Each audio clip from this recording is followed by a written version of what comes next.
Haƙiƙa al'ummar musulmi al'umma ce wacce take da tsari, tarbiyya da kuma jagoranci.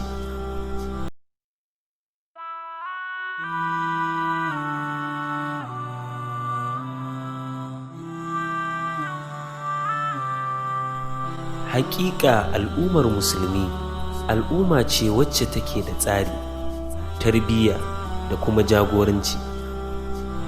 Tsarinta ita ce addininta, tarbiyyarta kuma shine abin da addininta ya ɗaura ta a kai. Abin da ke mata jagora kuma ita ce koyarwar addini. Wannan shine al'ummar musulmi.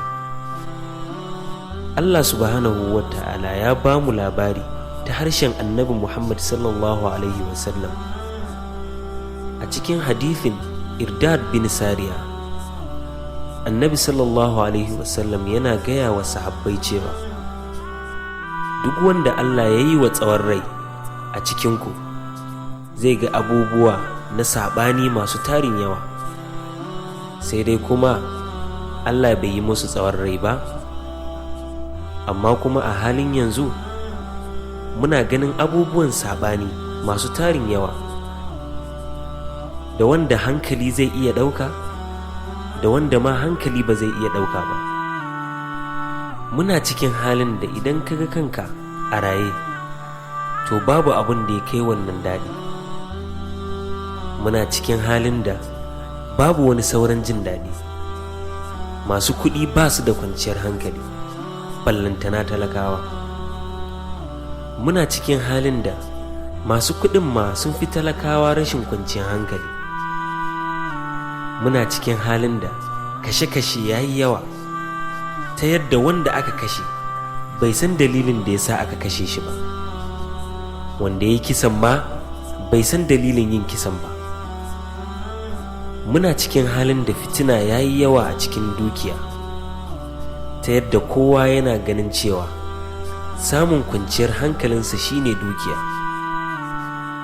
Muna cikin halin da fitina ya yi yawa a cikin addini, ta yadda ƙungiyoyi mara adadi suka bayyana, ta yadda kowane ƙungiya na da'awar suna kan daidai. Muna cikin halin da fitina ya yi yawa a cikin shugabanci, ta yadda kowa yana so ya zama shugaba ta kowane hanya. Muna cikin halin da fitinar shaye-shaye ta zama ruwan dare a cikin al'umma.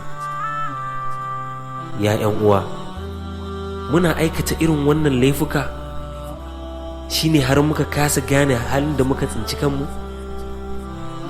Halin da muka tsinci kanmu abu ne wanda ba zai taɓa canzuwa ba, ko da mun yi ƙoƙarin yin haka, saboda wannan alama ce ta tashin duniya. Abin da za mu iya yi kawai shine mu yi karatu, mu ji tsoron Allah, kuma mu yi addu'ar Allah ya kare mu kuma ya tsare mana imaninmu.